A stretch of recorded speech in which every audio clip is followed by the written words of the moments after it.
ദജ്ജാലിനെ വരവേൽക്കാൻ ഇവിടെ ഒരു സമൂഹമുണ്ട് എന്ന് നമ്മൾ ചിന്തിക്കണം. ആ സമൂഹം ദജ്ജാലിനെ സ്വീകരിക്കാനുള്ള ഒരുക്കം ഒരുങ്ങിക്കൊണ്ടിരിക്കുന്നു. പരിശുദ്ധ വേദഗ്രന്ഥങ്ങളിലും തിരുവചനങ്ങളിലും അവർക്ക് വലിയ ഗ്രാഹ്യതയുണ്ട് എന്ന് നാം ചിന്തിക്കണം. ദജ്ജാൽ ഇവിടെ പ്രത്യക്ഷപ്പെട്ടു കഴിഞ്ഞാൽ ദജ്ജാൽ ഒരിക്കലും ഒരു അപരിചിതനായിട്ടല്ല വരിക. പല ആളുകൾക്കും ദജ്ജാലിനെ കുറിച്ച് പറഞ്ഞെടുത്ത് കാണാം. കുബേരന്മാരായ ലോകത്തെ 70,000 കുബേരന്മാരെങ്കിലും സദാസമയവും, ഒരു പ്രത്യേക വിഭാഗക്കാരായ 70,000 കുബേരന്മാരെങ്കിലും സദാസമയവും അയാളുടെ പിന്നാലെ ഉണ്ടാകുമെന്ന ഹബീബായ മുഹമ്മദ് മുസ്തഫ. അതിന്റെയൊക്കെ സാഹചര്യങ്ങൾ ഒരുങ്ങിക്കൊണ്ടിരിക്കുന്നു. ദജ്ജാലിനെ വരവേൽക്കാനുള്ള താല്പര്യത്തിലും അതിന്റെ സൗകര്യത്തിലും അതിന്റെ സൗകര്യം ഒരുക്കുന്നതിന്റെ ധൃതിയിലുമാണ് ഇങ്ങനെയുള്ളത്. അതും ഇവിടെ നടന്നുകൊണ്ടിരിക്കും. അതൊക്കെ നമ്മൾക്ക് ഇന്ന് ആഗോള സമൂഹത്തിൽ നടന്നുകൊണ്ട സാഹചര്യത്തിലും ആഗോള സൊസൈറ്റിയിലും രാജ്യങ്ങളിലൊക്കെ നടന്നുകൊണ്ടിരിക്കുന്ന കാര്യങ്ങൾ ദൈനംദിന വർത്തമാന പത്രങ്ങൾ അന്വേഷിച്ചാൽ തന്നെ കണ്ടെത്താൻ കഴിയും. അതിനപ്പുറമുള്ളൊരു വിവരം അതിനാവശ്യമില്ല. കേവലം നമ്മളൊക്കെ വർത്തമാന പത്രങ്ങളെ ഡിപ്പെൻഡ് ചെയ്യുന്നവരാണ് വാർത്ത കേൾക്കാൻ വേണ്ടിയിട്ട്, മറ്റു മാധ്യമങ്ങളും. അതെല്ലാം അതിനെയൊക്കെ ഒന്ന് കാര്യമായി വിലയിരുത്തുന്ന ഒരാളെ സംബന്ധിച്ചിടത്തോളം ദജ്ജാലിന്റെ സമയം അടുത്തിട്ടുണ്ട് എന്ന് മനസ്സിലാക്കാൻ ഒരു പ്രയാസമില്ല. നമ്മൾ അന്ത്യനാളിന്റെ അടയാളങ്ങൾ അറിയുന്നത് കൊണ്ട് ഒന്ന് നമുക്ക് മനസ്സിലാക്കാനുള്ള ഒരു കാര്യം, പ്രത്യേകിച്ച് നമ്മൾ അതിൻ്റെ ഒരു കാലഘട്ടത്തിൽ ജീവിക്കുമ്പോൾ നമുക്ക് ഈമാനികമായ ഒരു യഖീൻ വിശ്വാസികൾക്കുണ്ടാവും. അവൻ മുഅ്മിനാണെങ്കിൽ അല്ലാഹു തആല തൗഫീഖ് നൽകട്ടെ.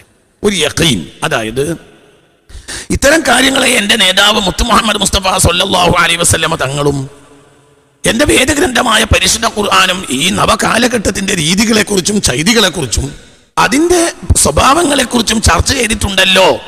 1400 കൊല്ലങ്ങൾക്ക് മുമ്പ് പുണ്യ നബി സല്ലല്ലാഹു അലൈഹി വസല്ലമയുടെ വായിലൂടെ അല്ലാഹു സുബ്ഹാനഹു വ തആലയുടെ പരിശുദ്ധ സന്ദേശം അല്ലാഹു തആല ഹബീബായ നബി സല്ലല്ലാഹു അലൈഹി വസല്ലമ തങ്ങൾക്ക് ഖുർആന്റെ വചനങ്ങളായി ഇറക്കി കൊടുക്കുകയും ആ വചനങ്ങളെ പുണ്യ നബി സല്ലല്ലാഹു അലൈഹി വസല്ലമ സമൂഹത്തിന് കൈമാറുകയും ചെയ്തപ്പോൾ അതന്ന് അറിയാത്ത കാര്യങ്ങൾ ഇന്ന് നമ്മൾ നേരിട്ട് കണ്ടുകൊണ്ടിരിക്കുന്ന യാഥാർത്ഥ്യങ്ങൾ, കൃത്യമായ യാഥാർത്ഥ്യങ്ങൾ, അത് ഇന്ന് യാഥാർത്ഥ്യം തന്നെയാണ്. ആ യാഥാർത്ഥ്യങ്ങളെ നമ്മൾ അഭിമുഖീകരിക്കുമ്പോൾ നമുക്ക് എന്തുണ്ടാവും? ഒരു യഖീൻ ഉണ്ടാവും. അതാണ് അതിൻ്റെ ഒരു കാര്യം. പിന്നെ രണ്ടാമത്തെ കാര്യം എന്താണ്? രണ്ടാമത്തെ കാര്യം നമ്മുടെ ഇഖ്സാറുൽ അമലി ലില്ലാഹ്. അതാണ് ഇന്ന് ഞാൻ നിങ്ങളെ ചർച്ചക്കെടുക്കുന്ന പ്രധാനപ്പെട്ട കാര്യം. ഇഖ്സാറുൽ അമലി ലില്ലാഹ്, ഇഖ്സാറുൽ അമലി ലില്ലാഹ്. അല്ലാഹുവിനെ മുൻനിർത്തിയിട്ട് അമലുകൾ വർദ്ധിപ്പിക്കുക. അള്ളാഹുവിനെ മുൻനിർത്തി അമലുകളെ വർദ്ധിപ്പിക്കാൻ ഈ അടയാളങ്ങൾ നമുക്ക് വല്ലാത്തൊരു അവസരം നൽകും. അതാണ് ഇതിൽ ഇന്നത്തെ പ്രസംഗത്തിന്റെ മർമ്മവും ഈ അധ്യായത്തിന്റെ മർമ്മവും, അല്ലെങ്കിൽ ഇത്തരം അധ്യായങ്ങളുടെയും വചനങ്ങളുടെയും മർമ്മവും എന്ന് നമ്മൾ ആലോചിക്കണം. കേവലം കൗതുകങ്ങൾക്കപ്പുറം, കൗതുകങ്ങൾ എന്നെ സംബന്ധിച്ചത് കൗതുകങ്ങളാണെങ്കിലും കുല്ലും മിനല്ലാഹ്, അതൊക്കെ അള്ളാഹുവിന്റെ ഭാഗത്ത് നിന്നാണ്. അതിലൊന്നും നമ്മളെ സംബന്ധിച്ചിടത്തോളം വിഷയമല്ല. നമ്മളെ റബ്ബി എന്ത് പറഞ്ഞാലും നമ്മൾ വിശ്വസിക്കുന്നു, അത് യാഥാർത്ഥ്യം തന്നെയാണ്. നേരിട്ട് കാണുമ്പോൾ നമ്മെ സംബന്ധിച്ചിടത്തോളം ഒന്നുകൂടി അള്ളാഹുവിന്റെ യഖീൻ വർദ്ധിക്കുകയും നമ്മുടെ വിശ്വാസികൾ അതിന്റെ വചനങ്ങളിലൂടെ സഞ്ചരിക്കുമ്പോൾ യാഥാർത്ഥ്യം നേരിട്ട് ബോധ്യപ്പെടുകയും ചെയ്യുന്നു. അതിനൊക്കെ അപ്പുറം ഇതിലെല്ലാം ഉദ്ദേശിക്കുന്ന പ്രധാനപ്പെട്ട കാര്യം ഇഖ്സാറുൽ അമലി ലില്ലാഹ്, അള്ളാഹുവിനെ മുൻനിർത്തിയിട്ട് അമല് പെരുപ്പിക്കുക എന്നത്. അതാണ് ഇവിടെ ഈ ദുഹാൻ ആകട്ടെ, ദുഹാൻ പോലെയുള്ള മറ്റ് അധ്യായങ്ങളാകട്ടെ, അന്ത്യനാളുകളെ കുറിക്കുന്ന ഒരുപാട് അധ്യായങ്ങൾ ഖുർആനിലുണ്ട്. എത്രയോ ഖുർആനിലെ ഏറെ അധ്യായങ്ങളുടെ നാമവും ഖിയാമത്ത് നാളുമായി ബന്ധപ്പെട്ടതാണ്. അൽ വാഖിഅ ഖിയാമത്ത് നാളാണ്, അന്നബ് ഖിയാമത്ത് നാളാണ്, അൽ മുർസലാത്ത് ഖിയാമത്ത് നാളാണ്, അന്നാസിയാത്ത് ഖിയാമത്ത് നാളാണ്, അബസ, സൂറത്ത് തക്വീർ ഒക്കെ ഖിയാമത്ത് നാളാണ്. ഇതെല്ലാം അൽ ഖിയാമ ഖിയാമത്ത് നാളാണ്, അൽ ഗാശിയ ഖിയാമത്ത് നാൾ, എല്ലാം അൽ വാഖിഅ സംഭവം, എന്താ സംഭവം? അത് ഖിയാമത്ത് നാളാണ്. അന്നബ് വാർത്ത, എന്താ വാർത്ത? അത് ഖിയാമത്ത് നാളാണ്. ഒക്കെ ഖിയാമത്ത് നാളുമായി ബന്ധപ്പെട്ട വിഷയങ്ങളാണ്. ഖുർആനിൽ കേവലം കൗതുകമായിട്ടാണോ ഈ അധ്യായങ്ങളെല്ലാം നമ്മുടെ മുന്നിൽ വെച്ചിട്ടുള്ളത്? ഒരിക്കലും അല്ല. അതൊരു കൗതുകമായി അല്ലല്ലോ. ഖിയാമത്ത് നാൾ കൗതുകമാണ്. وكيف تتقون إن كفرتم يوما يجعل البلدان شيبا. കുട്ടികളെ പോലും നരപ്പിച്ച് കളയുന്ന ദിവസമല്ലോ ആ ദിവസം എന്ന് വല്ലാത്തൊരു വാക്കാണ്. وكيف تتقون إن كفرتم يوما يجعل البلدان شيبا. കുട്ടികൾക്ക് പോലും ബാല്യക്കാർക്ക് പോലും അതിന്റെ പ്രയാസങ്ങൾ, അതിന്റെ ഗൗരവമായ വിഷയങ്ങളിൽ നരബാധിച്ചു പോകുന്ന ദിവസമല്ലേ അത്? അത്രയും ഭയാനകമാണത്. അപ്പോൾ അതിന്റെ ഗൗരവം, അതിന്റെ കൗതുകമല്ല അതിന്റെ അടിസ്ഥാനം. പിന്നെന്താണ്? അതത്രയും ഗൗരവമായ വിഷയമാണ്. ഖുർആൻ എന്നത് അല്ലാഹുവിന്റെ ഒരിക്കലും ഒരു അബദ്ധം പിണയാത്ത അല്ലാഹുവിന്റെ ഗ്രന്ഥമാണ്. ഒരിക്കലും സംശയം വേണ്ട, ഒരു സംശയം വേണ്ട. ഇന്നാ നഹ്നു നസ്സൽനാ الذിക്റ വഇന്നാ ലഹു ലഹാഫിളൂൻ. നാമാണ് അത് ഇറക്കിയിട്ടുള്ളത്, നാം തന്നെ അത് സംരക്ഷിക്കുകയും ചെയ്യും. ഒരു വള്ളിക്കോ പുള്ളിക്കോ വ്യത്യാസമില്ലാതെ അന്ത്യനാൾ വരെ അത് നിലനിർത്തി തരും. അതിൽ ഒരാൾക്കും സ്വന്തം താല്പര്യം കടത്തി കൂട്ടാൻ കഴിയുകയില്ല. അത് സംശുദ്ധമായ വേദഗ്രന്ഥമായി അല്ലാഹു സുബ്ഹാനഹു വ തആല അന്ത്യനാൾ വരെ നിലനിർത്തും. അപ്പൊ ഇങ്ങനെയുള്ള ഒരു സത്യഗ്രന്ഥത്തിൽ, ആ സത്യഗ്രന്ഥം ഇത്രയേറെ ചർച്ചയാക്കി ഖിയാമത്ത് നാൾ ചർച്ചയാക്കിയിട്ടുണ്ടെങ്കിൽ, തുടക്കം മുതലേ പറയുന്നുണ്ട്, തുടക്കം മുതലേ എല്ലായിടത്തും പറയാ ഖിയാമത്ത് നാൾ അത് ഭയാനകമാണ്. അപ്പോൾ അതിനെക്കുറിച്ച് കേവലം ഒരു കൗതുകമായിട്ടല്ല നമ്മൾ മനസ്സിലാക്കേണ്ടത്. പ്രത്യേകിച്ച് നമ്മളെ സംബന്ധിച്ചിടത്തോളം നമ്മൾ അതിനെ അഭിമുഖീകരിക്കുന്നവരാ. പുണ്യ റസൂൽ സല്ലല്ലാഹു അലൈഹി വസല്ലം തങ്ങൾ പറഞ്ഞിട്ടുള്ള ഏകദേശ വിഷയങ്ങളെല്ലാം ഇന്ന് നമ്മുടെ മുന്നിൽ വന്നിട്ടുള്ള കാര്യങ്ങളാണ്. എല്ലാം നമ്മുടെ മുന്നിലുണ്ട്. ഇനി ചില്ലറ കാര്യങ്ങളെ വേണ്ടു. അതിൻ്റെ അടയാളങ്ങൾ കണ്ടു തുടങ്ങുകയും ചെയ്തു. ഇമാം മഹ്ദി റളിയല്ലാഹു അൻഹുവിന്റെ പ്രത്യക്ഷം, അതിനുള്ള സമയങ്ങൾ ഒരുങ്ങിക്കൊണ്ടിരിക്കുന്നു. ആഗോള രാഷ്ട്രീയ സാഹചര്യങ്ങളെക്കുറിച്ച് ആലോചിച്ചാൽ അതിനൊന്നും വല്ലാതെ നേരം വൈകില്ല എന്ന് മനസ്സിലാവുന്നു. ദജ്ജാലിന്റെ ആളുകൾ ദജ്ജാലിനെ സ്വീകരിക്കാനുള്ള ഒരുക്കം നടത്തിക്കൊണ്ടിരിക്കുന്നു. ദജ്ജാലിനെ വരവേൽക്കാൻ ഇവിടെ ഒരു സമൂഹമുണ്ട് എന്ന് നമ്മൾ ചിന്തിക്കണം. ആ സമൂഹം ദജ്ജാലിനെ സ്വീകരിക്കാനുള്ള ഒരുക്കം ഒരുങ്ങിക്കൊണ്ടിരിക്കുന്നു. പരിശുദ്ധ വേദഗ്രന്ഥങ്ങളിലും തിരുവചനങ്ങളിലും അവർക്ക് വലിയ ഗ്രാഹ്യതയുണ്ട് എന്ന് നാം ചിന്തിക്കണം. ദജ്ജാൽ ഇവിടെ പ്രത്യക്ഷപ്പെട്ടു കഴിഞ്ഞാൽ ദജ്ജാൽ ഒരിക്കലും ഒരു അപരിചിതനായിട്ടല്ല വരിക. പല ആളുകൾക്കും അതാ ദജ്ജാലിനെ കുറിച്ച് പറഞ്ഞെടുത്ത് കാണാം. കുബേരന്മാരായ ലോകത്തെ 70,000 കുബേരന്മാരെങ്കിലും സദാസമയവും, ഒരു പ്രത്യേക വിഭാഗക്കാരായ 70,000 കുബേരന്മാരെങ്കിലും സദാസമയവും അയാളുടെ പിന്നാലെ ഉണ്ടാകുമെന്ന ഹബീബായ മുഹമ്മദ് മുസ്തഫ. അതിൻ്റെയൊക്കെ സാഹചര്യങ്ങൾ ഒരുങ്ങിക്കൊണ്ടിരിക്കുന്നു. ദജ്ജാലിനെ വരവേൽക്കാനുള്ള താല്പര്യത്തിലും അതിൻ്റെ സൗകര്യത്തിലും അതിൻ്റെ സൗകര്യം ഒരുക്കുന്നതിൻ്റെ ധൃതിയിലുമാണ് അങ്ങനെയുള്ളത്. അതും ഇവിടെ നടന്നുകൊണ്ടിരിക്കും. അതൊക്കെ നമ്മൾക്ക് ഇന്ന് ആഗോള സമൂഹത്തിൽ നടന്നുകൊണ്ട സാഹചര്യത്തിലും ആഗോള സൊസൈറ്റിയിലും രാജ്യങ്ങളിലൊക്കെ നടന്നുകൊണ്ടിരിക്കുന്ന കാര്യങ്ങൾ ദൈനംദിന വർത്തമാന പത്രങ്ങൾ അന്വേഷിച്ചാൽ തന്നെ കണ്ടെത്താൻ കഴിയും. അതിനപ്പുറമുള്ളൊരു വിവരം അതിനാവശ്യമില്ല. കേവലം നമ്മളൊക്കെ വർത്തമാന പത്രങ്ങളെ ഡിപ്പെൻഡ് ചെയ്യുന്നവരാണ് വാർത്ത കേൾക്കാൻ വേണ്ടിയിട്ട്, മറ്റു മാധ്യമങ്ങളും. അതെല്ലാം അതിനെയൊക്കെ ഒന്ന് കാര്യമായി വിലയിരുത്തുന്ന ഒരാളെ സംബന്ധിച്ചിടത്തോളം ദജ്ജാലിന്റെ സമയം അടുത്തിട്ടുണ്ട് എന്ന് മനസ്സിലാക്കാൻ ഒരു പ്രയാസവും ഇല്ല. ഇനി അത് തടയാൻ നമുക്ക് കഴിയുമോ? അതും ഇല്ല, അതും കഴിയൂല. നേരത്തെ ആക്കാനും കഴിയില്ല, വരാതിരിക്കാൻ കഴിയില്ല. അതിനൊക്കെ ഒരു സമയം നിശ്ചയിച്ചിട്ടുണ്ട്. അതൊക്കെ അതിൻ്റെ കൃത്യതയിൽ തന്നെ നടന്നു. അതിൻ്റെയൊക്കെ സമയം ഒരുങ്ങിക്കൊണ്ടിരിക്കുന്നു. അപ്പോൾ പിന്നെ നമുക്ക് ഇതിലുള്ള കാര്യം എന്ത്? നമ്മളിതിന് മനസ്സിലാക്കേണ്ട ഒരു കാര്യം, അശാന്തമായ ഒരു ലോക സാഹചര്യമാണ് ഇന്ന് ലോകത്തുള്ളത്. അശാന്തമായ ഒരു സാഹചര്യം, അശാന്തമായ സാഹചര്യം, നിരന്നുകൊണ്ടിരിക്കുന്ന അശാന്തതകൾ. എവിടെയും അശാന്തമായ സാഹചര്യമാണ്. അതിന് പരിഹാരവും ഇല്ല. പെട്ടെന്നൊന്നും നമ്മൾ കാണുന്നില്ല പരിഹാരം. മനുഷ്യൻ അക്രമത്തിലൂടെ സംസാരിക്കുക. നേരത്തെ കഴിഞ്ഞ ക്ലാസ്സിൽ ഞാൻ നിങ്ങളോട് പറഞ്ഞതുപോലെ മനുഷ്യന്റെ മനസ്സിന് കരുണയുടെ വാക്ക് തന്നെ വറ്റിപ്പോവുക. മനുഷ്യന്റെ ഭാഗത്ത് എന്താ കരുണയല്ലേ? മനുഷ്യൻ തൻ്റെ സഹജീവിയോട് സംസാരിക്കേണ്ടത് കരുണയിലല്ലേ? മനുഷ്യന്റെ പ്രത്യേകത തന്നെ കരുണയല്ലേ? അല്ലേ? മനുഷ്യൻ ഗർഭപാത്രത്തിൽ നിന്നാണ് വരുന്നത്. ഗർഭപാത്രത്തിന് അറബി ഭാഷയിൽ ഉപയോഗിച്ചിട്ടുള്ള പദം റഹ്മ് എന്നാണ്. എന്താ അതിൻ്റെ അർത്ഥം? റഹ്മ് എന്ന് റഹ്മത്തിൽ നിന്നാണ്. കാരുണ്യം, കനിവ്, കാരുണ്യം. അല്ലാഹുവിനെ പരിചയപ്പെടുത്തിയെടുത്ത് പരിശുദ്ധ ഖുർആനിൽ ബിസ്മില്ലാഹിർ റഹ്മാനിർ റഹീം, കരുണയുള്ളവനും ഏറെ കരുണയുള്ളവനുമായ അല്ലാഹുവിന്റെ നാമത്തിൽ എന്നാണ്. അപ്പൊ കരുണയാണ് അവിടെയൊക്കെ പറഞ്ഞുകൊണ്ട്. കരുണ അള്ളാഹുവിൻ്റെ അഹിലല്ലേ നമ്മളെല്ലാം? മനുഷ്യനെല്ലാം അള്ളാഹുവിൻ്റെ കുടുംബമാണ്.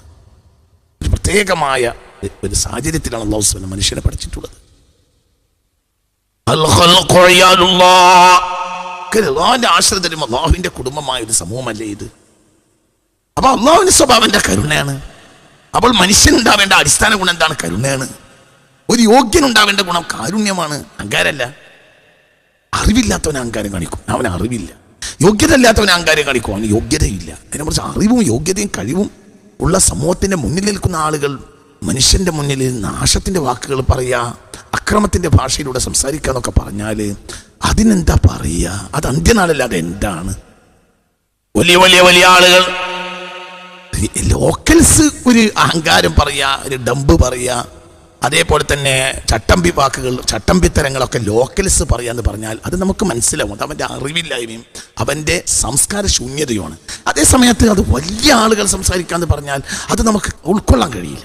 എന്തുകൊണ്ട്? അവർ വലിയ ആളുകളല്ലേ, അവർ വലിയവരല്ലേ, വിദ്യാസമ്പന്നര്, യോഗ്യന്മാര്, വലിയ വലിയ സ്ഥാനത്തിരിക്കുന്ന ആളുകളൊക്കെ എന്ത് ചെയ്യുക? ആ മനുഷ്യരൊക്കെ തന്നെ അക്രമത്തിന്റെ ഭാഷയിൽ സംസാരിക്കാന്ന് പറഞ്ഞാൽ അതാണ് ഈ പ്രപഞ്ചത്തിന്റെ നിലവിലുള്ള അശാന്തതയുടെ ഏറ്റവും വലിയ ഒരു സാഹചര്യം. അതാണ് ഇന്നത്തെ ചർച്ചയുടെ ഇതിവൃത്തവും അതാണ്. എവിടെ അതാണ്? അങ്ങനെ വരുമ്പോൾ നാം അഭിമുഖീകരിച്ചിരിക്കൊണ്ടിരിക്കുന്ന അശാന്തമായ നാളുകൾ, ഈ അശാന്തമായ നാളുകളെ നമ്മൾ എങ്ങനെ അഭിമുഖീകരിക്കണം? ഇതൊക്കെ അന്ത്യനാളിൻ്റെ ചർച്ചയാണ്. ദുഹാനെ പറ്റി പറയുമ്പോൾ ഗൗരവമായി നമ്മൾ മനസ്സിലാക്കണം. എന്താണ് ഇതിന് പരിഹാരം? അശാന്തമായ സാഹചര്യത്തിൽ എന്താ ചെയ്യേണ്ടത്? പുണ്യ റസൂൽ സ്വല്ലല്ലാഹു അലൈഹി വസല്ലം ബഹുമാനപ്പെട്ട മഹാനായ മഅഖൽ ഇബ്നു യസാർ റളിയല്ലാഹു അൻഹു ഹബീബായ നബി സ്വല്ലല്ലാഹു അലൈഹി വസല്ലമയിൽ നിന്ന് കേട്ട് രേഖപ്പെടുത്തുന്ന ഹദീസ് ബഹുമാനപ്പെട്ട ഇമാം മുസ്ലിം റളിയല്ലാഹു അൻഹു തന്റെ സ്വഹീഹ് മുസ്ലിമിൽ ഹദീസ് രേഖപ്പെടുത്തിയിട്ടുണ്ട്. വെറുതെ ഒരു ചെവി കൊണ്ട് ഹദീസ് കേട്ട് പോയാൽ പോരാ. ദുഹാൻ ആരംഭിക്കുന്നത് ഈ 3-ാമത്തെ ക്ലാസ്സിലും ഞാൻ നിങ്ങളോട് പറയുന്നു. ഇത് ഗൗരവമായി മനസ്സിലാക്കുകയും ഇത് നിത്യജീവിതത്തിൽ പകർത്തുകയും വേണം. മഹാനായ മഅഖൽ ഇബ്നു യസാർ റളിയല്ലാഹു അൻഹു ഹബീബായ നബി സ്വല്ലല്ലാഹു അലൈഹി വസല്ലമയിൽ നിന്ന് കേട്ട് രേഖപ്പെടുത്തിയ ഈ ഹദീസ് ബഹുമാനപ്പെട്ട ഇമാം മുസ്ലിം റളിയല്ലാഹു അൻഹു തന്റെ സ്വഹീഹിൽ ഉദ്ധരിക്കുകയാണ്. എന്താണ് ഹബീബായ നബി പറയുന്നത്? ഇബാദത്തുൻ ഫിൽ ഹർജി കഹിജ്റത്തിൻ ഇലയ്യാ. സുബ്ഹാനല്ലാഹ് സുബ്ഹാനല്ലാഹ് സുബ്ഹാനല്ലാഹ് സുബ്ഹാനല്ലാഹ്. ഇബാദത്തുൻ ഫിൽ ഹർജി കഹിജ്റത്തിൻ ഇലയ്യാ. അശാന്തതകൾ കളിയാടുന്ന കാലഘട്ടത്തിൽ ഒരാൾ ഇബാദത്തിൽ വ്യാപൃതനായാൽ കഹിജ്റത്തിൻ ഇലയ്യ, അവൻ എന്നിലേക്ക് ഹിജ്റ വന്നവനെ പോലെയുള്ള സ്ഥാനം അവനുണ്ടാകുമെന്ന് പുണ്യ നബി മുഹമ്മദ് മുസ്തഫ. ഹിജ്റയുടെ സ്ഥാനം എന്താണ്? ഈമാൻ കഴിഞ്ഞാൽ അടുത്ത സ്ഥാനം ഹിജ്റക്കാണ്. അതുകൊണ്ടല്ലേ വസ്സാബിഖൂനൽ അവ്വലൂന മിനൽ മുഹാജിരീൻ എന്ന് പറഞ്ഞത്. സുബ്ഹാനല്ലാഹ്. അശാന്തത കളിയാടുന്ന സാഹചര്യങ്ങൾ ലോകത്തെവിടെയും ഇന്ന് ഖിയാമത്ത് നാളിന്റെ അടയാളങ്ങളാണ്. അതിൽ ഏറ്റവും വലിയ കാര്യം അശാന്തതകൾ കളിയാടുകയാണ്. അശാന്തതകൾ കളിയാടുന്ന കാലഘട്ടത്തിൽ എത്തിപ്പെട്ടാൽ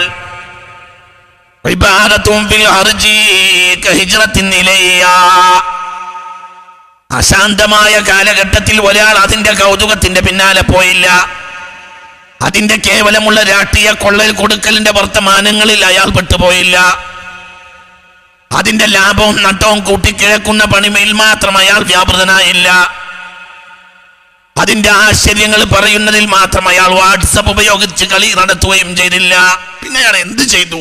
അയാളെ പരിസരത്ത് നിന്ന് അയാൾക്ക് ഈ അശാന്തമായ സാഹചര്യങ്ങളെ മനസ്സിലാക്കി. ആഗോളതലത്തിൽ, ദേശീയ തലത്തിൽ, സർവ്വദേശീയ തലങ്ങളിൽ എവിടെയും അശാന്തത കളിയാടുന്നതായി അയാൾക്ക് മനസ്സിലായി. അതാണ് ഇന്നത്തെ ലോക സാഹചര്യം. അശാന്തതയാണ്. അൽ ഇഖ്തിലാഫ് വൽ ഫിതൻ എന്നതിനെ വ്യാഖ്യാനിച്ചിട്ടുണ്ട് മുഹദ്ദിഥീങ്ങൾ. എന്തിനാണ് ഹർജ് എന്ന് പറയുക? ഹർജ് എന്നാൽ അൽ ഇഖ്തിലാഫ് വൽ ഫിതൻ, അഭിപ്രായ വ്യത്യാസങ്ങളും ഫിത്തനകളും കുഴപ്പങ്ങൾ അധികരിക്കുക, അശാന്തമായ അതാണ്. അതിനാണ് ഹർജ് എന്ന് പറയുക. ഹർജ് എന്നാൽ എന്താണ്? അൽ ഇഖ്തിലാഫ്, അഭിപ്രായ വ്യത്യാസങ്ങൾ അധികരിക്കുക. ഇന്ന് ലോകം മുഴുവനും അഭിപ്രായ വ്യത്യാസത്തിലാണ്. അഭിപ്രായ വ്യത്യാസങ്ങൾ മാത്രം. മനുഷ്യൻ ശാന്തിയും സമാധാനവും ആഗ്രഹിക്കുന്നത് പോലും ഇല്ലാത്തത് പോലെയാണ് മനുഷ്യൻ സംസാരിക്കുന്നത്. വെറുതെ അനാവശ്യമായി അശാന്തതകൾ ഉണ്ടാക്കുക, അനാവശ്യമായ അശാന്തതകൾ മനുഷ്യൻ കൊണ്ടുവരിക, അനാവശ്യമായ പ്രശ്നങ്ങളെ കുത്തിപ്പൊക്കുക, അനാവശ്യമായ പ്രശ്നങ്ങളുടെ പിന്നാലെ മനുഷ്യൻ ഓടിക്കൊണ്ടിരിക്കുക, അനാവശ്യത്തിന്റെ പിന്നാലെ മനുഷ്യൻ ഓടിക്കൊണ്ടേയിരിക്കുക, അനാവശ്യങ്ങൾ ജീവിതത്തിൽ നിറയുക. അത് കാരണം മനുഷ്യൻ എവിടെയും ഇന്ന് അശാന്തതകളാണ്. എവിടെയും അശാന്തതകൾ. മനുഷ്യൻ ഈ അശാന്തതകളെ സൃഷ്ടിച്ചിരിക്കുകയാണ്. എവിടെയും ഏത് രാജ്യത്തും ഏത് ഭൂഖണ്ഡവും എന്ന് മനുഷ്യന്റെ നിത്യജീവിതത്തിന്റെ ലാഭം എന്താണ്? അശാന്തമായ സാമൂഹിക സാഹചര്യം. ഇങ്ങനെ ഒരു സാമൂഹിക സാഹചര്യം വരുമെന്ന് പുണ്യ റസൂൽ മുസ്തഫ സ്വല്ലല്ലാഹു അലൈഹി വസല്ലം അങ്ങനെ വന്നു കഴിഞ്ഞാൽ ഇബാദത്തുൻ ഫിൽ ഹർജി കഹിജ്റത്തിൻ ഇലയ്യാ. അശാന്തത മൂടുന്ന കാലഘട്ടത്തിൽ ഒരാൾ ഇബാദത്തിൽ കൂടുതൽ വ്യാപൃതനായാൽ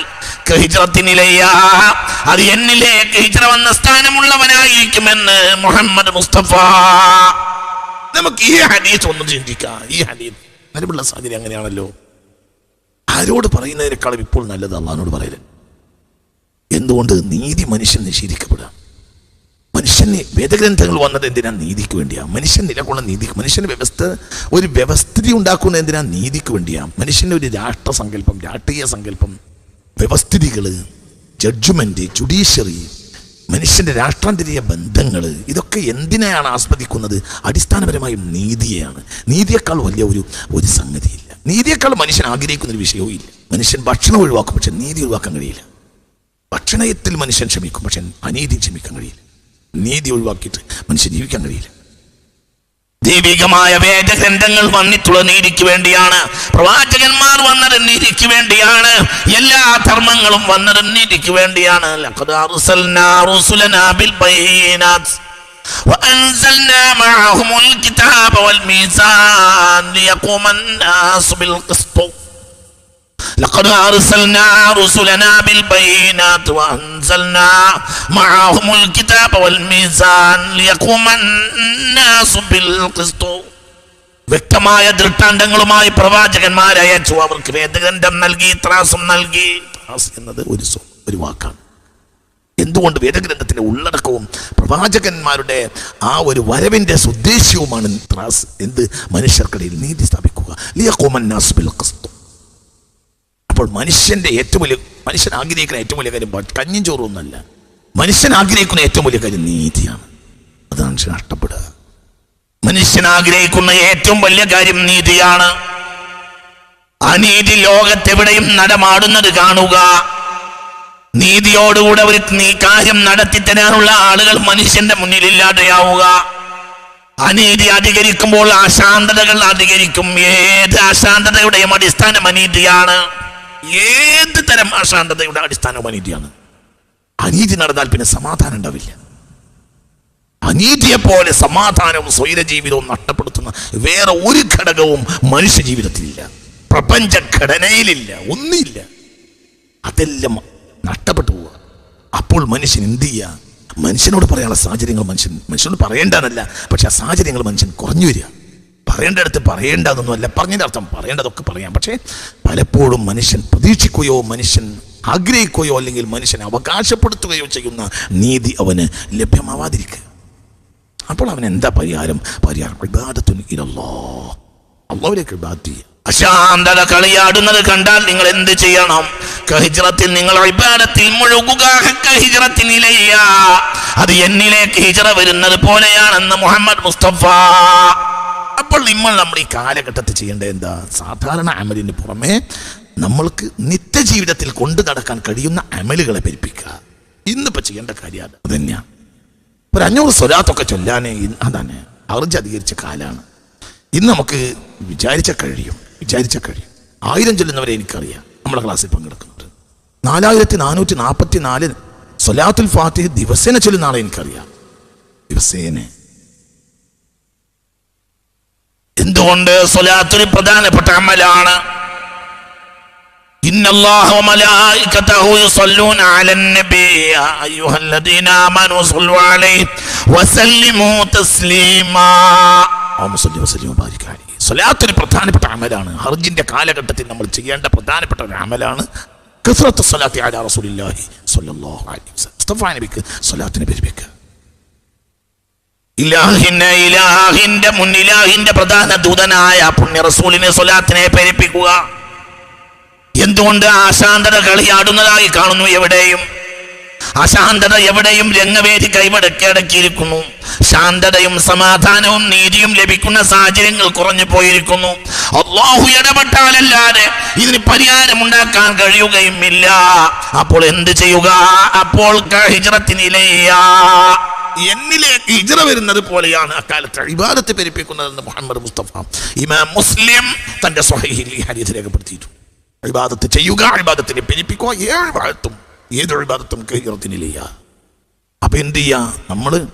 നമ്മൾ അള്ളാഹുവിന്റെ മുന്നിൽ നിൽക്കുന്നതിൽ ധൃതി ഒഴിവാക്കുക. അള്ളാഹുവിന്റെ മുന്നിൽ നിൽക്കുന്നതിൽ ധൃതി ഒഴിവാക്കുക. Point number 1. ഖിയാമത്ത് നാളിനെ നമ്മൾ അനുഭവിക്കാൻ കഴിഞ്ഞാൽ നമുക്കത് കേവലം കൗതുകമല്ല. എന്താണ് നമ്മൾ ഈ സൂറത്തിന്റെ പ്രമേയം? അതിൻ്റെ ഉള്ളിൽ നിന്ന് ഞാൻ എടുത്തിട്ടാണ് നിങ്ങളോട് ഇത് പറയുന്നത്. നമ്മളെ ധൃതിയൊക്കെ നമ്മൾ ഒഴിവാക്കുക, എന്ത് ധൃതിയും ഒഴിവാക്കുക. അള്ളാഹുവിന്റെ മുന്നിൽ ധൃതി കാണിക്കാതിരിക്കുക, അതിൽ പരമാവധി ചെയ്യുക. ഫിത്നകൾ വരുന്നത് കാണുമ്പോൾ നിങ്ങൾ എത്രയും പെട്ടെന്ന് അമലുകളിൽ വ്യാപൃതരാകണമെന്ന് മുഹമ്മദ് മുസ്തഫ. വേറെ ഒരു ഹദീസ്, ഈ ഹദീസ് ഇമാം ബുഖാരി അടക്കം റളിയല്ലാഹു അൻഹു സ്വഹീഹ് രേഖപ്പെടുത്തിയിട്ടുണ്ട്. ബാദിറു ബിൽ അഅമാലി ഫിതനൻ, ഫിത്നകൾക്ക് മുമ്പ് എത്രയും പെട്ടെന്ന് നിങ്ങൾ അമൽ ചെയ്യാൻ നോക്കുക. അശാന്തത വർദ്ധിച്ചുകൊണ്ടേയിരിക്കും ലോകത്ത്. അന്ത്യനാളിന്റെ വല്ലാത്തൊരു അടയാളമാണ് അശാന്തത അധികരിക്കുക, അനീതി അധികരിക്കുക, സമാധാനം കിട്ടാതെയാവുക. മനുഷ്യൻ അവൻ അവകാശപ്പെടുത്തുന്ന നീതി പോലും അവന് ലഭ്യമാവാതിരിക്കുക. അപ്പൊ എന്ത് ചെയ്യാ? ഇബാദത്തിൽ മുഴുവൻ 500 സ്വലാത്ത് ദിവസം, 500 സ്വലാത്തുൽ ഫാത്തിഹയിലേക്കോളും. اللهم صل على سيدنا محمد الفاتح لما أغلق والخاتم لما سبق ناصر الحق بالحق والهادي إلى صراطك المستقيم وعلى آله حق قدره ومقداره العظيم. اللهم صل صلاة كاملة وسلم سلاما تاما على سيدنا محمد الذي تنحل به العقد وتنفرج به الكرب وتقضى به الحوائج وتنال به الروائب وحسن الخواتم ويستسقى الغمام بوجهه الكريم وعلى آله وصحبه في كل لمحة ونفس بعدد كل معلوم لك صلاة النارية. ഏറ്റവും പ്രധാനപ്പെട്ട ഇബാദത്തായ ഖുർആൻ പറഞ്ഞതല്ലേ? നിങ്ങൾ ചിന്തിക്കണം. അശാന്തത അധികരിക്കുന്ന കാലഘട്ടത്തിൽ ഇബാദത്തിനെ പെരുപ്പിക്കുക. എന്തുകൊണ്ട്? റബ്ബിനോട് പറയുകയല്ലാതെ ആ കാലഘട്ടത്തിൽ ഒരു സമ്പൂർണ്ണ പരിഹാരം ഉണ്ടാവുകയുമില്ല. റബ്ബിനോട് പറഞ്ഞാലല്ലാതെ അന്ന് പ്രശ്നം പരിഹരിക്കില്ല. റബ്ബിനല്ലാത്ത ഒരാൾക്ക് ഇടപെടാൻ കഴിയില്ല, ഒരാൾ ഇടപെടുകയുമില്ല. മനുഷ്യന്മാർക്കൊക്കെ ഒരു തരം സെൽഫിഷ് ആയിരിക്കും. മനുഷ്യൻ സ്വന്തം കാര്യം. ഇന്ന് എല്ലാവർക്കും അങ്ങനെയാണ്. എല്ലാവർക്കും ഇങ്ങനെ ഒരു കാലം ഉണ്ടാവില്ല. എന്തിനും ഈ ദുനിയാവിൽ സ്വന്തം കാര്യം സിദ്ധാബാദ് എന്ന് പഴയ കാലത്ത് പാട്ട് പാടിയിരുന്നു. അതൊക്കെ ഇന്നത്തെ കാലാണ്. എല്ലാവർക്കും അവനവന്റെ കാര്യം, അവനവന്റെ യോഗം, അവനവന്റെ താല്പര്യം, അവനവന്റെ ഗുണങ്ങൾ, അവനവന്റെ നേട്ടങ്ങൾ, അവനവൻ. അതിനപ്പുറം മനുഷ്യൻ ചിന്തയില്ല. അപ്പോൾ സ്വാഭാവികമായും അവകാശപ്പെടുന്ന നീതി ഒരു വ്യക്തിക്ക് ലഭ്യമാകാതെ വരും. ഇപ്പൊ എന്താ പരിഹാരം?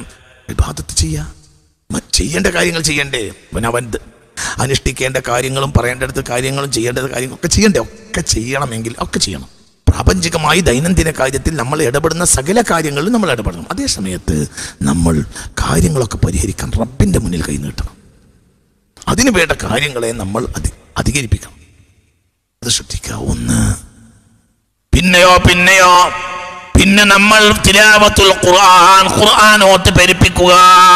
ഇത്തരം കാലഘട്ടങ്ങൾ ചെയ്യേണ്ട കാര്യം ഖുർആനിനെ ഒരിക്കലും മറക്കാതിരിക്കുക. ഖുർആൻ എന്ന് പറഞ്ഞാൽ അത് റബ്ബ് അബ്ദിനോട് സംസാരിക്കുകയും അബ്ദ് റബ്ബിന്റെ കലാമിൽ ആശ്വാസം കൊള്ളുകയുമാണ്. അതാണ് ഖുർആൻ. അത് അള്ളാഹിന്റെ വചനങ്ങളാണ്. അതിൽ യാതൊരു സംശയമില്ല. അള്ളാഹിന്റെ വചനങ്ങളാണ്. അള്ളാഹുവിന്റെ വചനങ്ങളുടെ അതിന്റെ മഹിതമായ സന്ദേശങ്ങളിൽ അവൻ ലയിക്കുക. അള്ളാഹുവിന്റെ അതിന് ഏത് ധൃതിയാണെങ്കിലും തിരക്കാണെങ്കിലും അതൊക്കെ മാറ്റിവെച്ച് അള്ളാഹുവിന്റെ മുന്നിൽ നിൽക്കുക. പരിശുദ്ധ ഖുർആൻ ഓതാൻ കൃത്യമായും സമയം കണ്ടെത്തുക.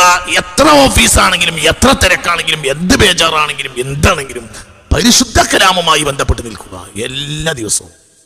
അല്ലാതെ ഖുർആൻ ഖിയാമത്ത് നാളിന്റെ സൂറത്താണ്, ഖിയാമത്ത് നാളിന്റെ അടയാളമാണെന്ന് പറഞ്ഞ് ഓടേണ്ട. ഖിയാമത്ത് നാളിന്റെ അടയാളം നീ കൗതുകം പോലെ മനസ്സിലാക്കിയാൽ അബദ്ധം സംഭവിക്കും. നമ്മുടെ കൗതുകത്തിന് വേണ്ടിയല്ല ഈ വചനങ്ങൾ പറയുന്നത്. അങ്ങനെയല്ല. ഇത് നമ്മൾ ചിന്തിക്കണം. നമ്മൾ എന്ത് ചെയ്യണം? നമ്മൾ പരിശുദ്ധ ഖുർആനുമായി കൂടുതൽ ബന്ധം. സ്വലാത്തിനെ പെരുപ്പിക്കുക.